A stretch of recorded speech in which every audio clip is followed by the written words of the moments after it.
So as you know, I get a few emails. You know, I think it's important because I think it connects me to what you need. And that's really why we're here, is to help you. So we're happy to help. Sometimes it takes me a while to get through those emails. But these are 4 tips that I get asked probably the most repeatedly. They're hard to put on questions and answers because it's really more of a showing more than anything else. So these 4 tips, I've said them all before, but I want to bring them together for you so that you can see it, get it, use them, and go for it. All right, and no miscommunication.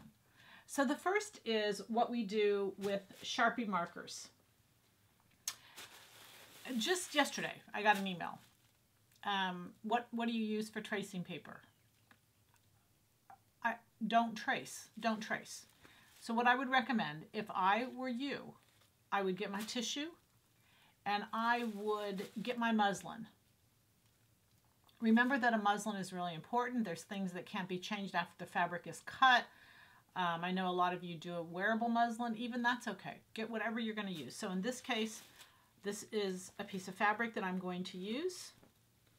And I'm going to lay it down, single layer. And I'm going to take my pattern and put it on top of my fabric, my paper, whatever it is. But I'm going to put my tissue on top. I'm going to use a Sharpie brand marker.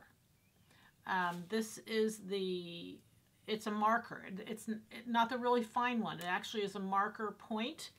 And I'm going to draw on the tissue. So I'm going to take and trace the size I think I am all the way around. I'm going to trace. There is no negative to the tissue. Nothing is harmed, or I'm sure if you did it repeatedly or really hard or really long, it would be. But you can see that what I get on the fabric below is lines, the 2 lines I just drew. So if I want to say O, then below you're going to get O written below. It'll just transfer everything right onto the fabric. Or even if I decide to do paper, if I take the marker, draw on the tissue, it'll come onto the paper, whatever it is I'm drawing below. So that is the best way to trace. There's no reason to buy all this tracing paper. You don't need it. You have to buy your muslin anyway. So that whole tracing paper concept is an entire separate step that can be completely eliminated and time saved. And that's the goal. So we had one time, it was called our Trace No More sale, where we included a Sharpie marker in all of our packages. We actually got them mailed back to us because someone said, you accidentally put a Sharpie in our package. So rather than do that again, we're going to try to tell everybody what's going on. Okay, the second one is Coca-Cola. Oh my goodness, such confusion, such questions. Stop asking questions, just keep it simple. And that is, can I use Diet Coke? Can I use Sprite? No, Coca-Cola, okay? I'm sure it's the horrible stuff that's in Coca-Cola. I don't know, but nonetheless, Coca-Cola. If you have a fabric, any fabric, white, I don't care, any color, that is too heavy, it's too thick, it's too stiff, washing it in Coca-Cola will help. It'll help tremendously. I'm amazed at the differences of what I've created. My brother-in-law wears overalls sometimes if he's outside, and he even told me that he washed his overalls in Coca-Cola and they're so much softer on his skin. So Coca-Cola. Again, I haven't gotten into whys and all that, and you know, you all probably can. It doesn't matter to me. It was told to me by my fabric guy in New York, and I've used it now for years, and it's terrific. So the next question is, will it stain? No, no soap, just Coca-Cola. How much? If you're using a front loader, 1 can is adequate. Pour it into your soap dispenser, wash through the cycle, you're good to go. If you're using a top loader, I don't know, but I would put it on the lowest possible water segment, that, you know, lowest possible water selection, and I would throw in probably a quart. It won't hurt it. It won't. I get questions like, it'll come out sticky. Not if your washer's any good, it'll wash it all away. I don't need to rewash it with soap. I don't need to do any of that. 1 can or more, depending. Coca-Cola only, nothing else. And if you want it softer, you would keep doing it over and over, but then put it in your dryer, you know, dry it, see if you like that. If not, repeat. All right? Hopefully that'll clear that all up, and we'll have some wonderfully soft denims, linens, all those other kind of things out there that we can do with it, that it's just amazing. All right, the next is fringe. I get an awful lot of questions on fringe. So it's kind of hard to explain this on a questions and answers page. So we're going to try to do this the best we can. I've taken a piece of fabric. This particular fabric has stretch in both directions, but the one way is greater. And it's the greater direction that is where my fringe is going to go. So if the greater direction is this way, then I'm going to cut my strips with the stretch, not against it, with it. Okay, so I'm going to just cut a few strips here. And my little strips are like 1/2 inch wide. Then hold the very top and pull. And they'll just coil up. And a lot of times people say, well, don't you have to like both sides? No, because they just kind of coil up. You're not even going to be able to see which side is which. You know, I mean, I guess it'll change the color.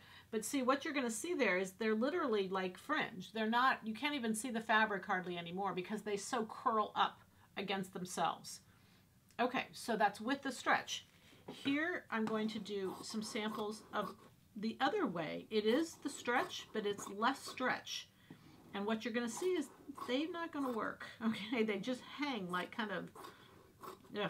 Anyway, they don't work. They're not what you want them. Again, I'm going to hold it and stretch. And you see I've got stretch, but there's not enough stretch to make them kind of go into the little coils that I want.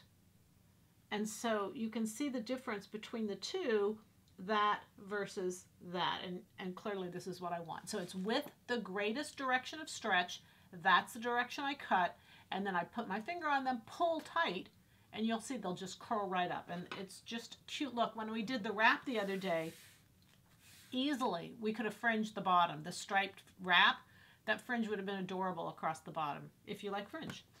Okay, then one clarification on all of this, and I got a great tip to use different color paper, so that's what I'm going to do. When we're making the kimono sleeve, we folded this sleeve in half. This has a seam allowance, this does not. So when I overlap these seam allowances, just go through and watch your seam allowances, or you can go through and cut them off, but I don't think you need to do that. I've got a seam allowance this way, and I've got a seam allowance this way, and I've got a seam allowance this way. So when you overlap these, make sure those seam allowances come together, and this doesn't have a seam allowance. So I want to lower it down to there so that I have, when I go to draw that shoulder line, I'll add the seam allowance in through there. Okay, so that's my first overlap point, and it kind of pivots. And then when I go to pivot it, I'm going to leave a gap down there. Okay, you don't want to leave too much gap because you'll add too much width in the circumference. It is a kimono. It's not going to have the same fit as a set-in sleeve, so I want to leave a little bit of gap. So I'm going to overlap here. I'm going to gap there. And then I can come in and draw my little connection. And whatever that connection is, doesn't make a difference. It's all styling. Keep in mind that if I do it greater than what I need, I can always come back and draw it up more. There's tops I've seen that are drawn way down here that are connected. They're kind of like those bat wings. They're a kimono sleeve, but the underarm seam has been really, really lowered and exaggerated, and so they give you lots and lots of space. Okay, those are our 4 tips. Hopefully you guys will use them over and over again because I hope they'll save you a lot of time and give you a better product in the end result. And cutting fringe the right way will help definitely not make any mistakes on that fabric. Happy sewing from Silhouette Patterns.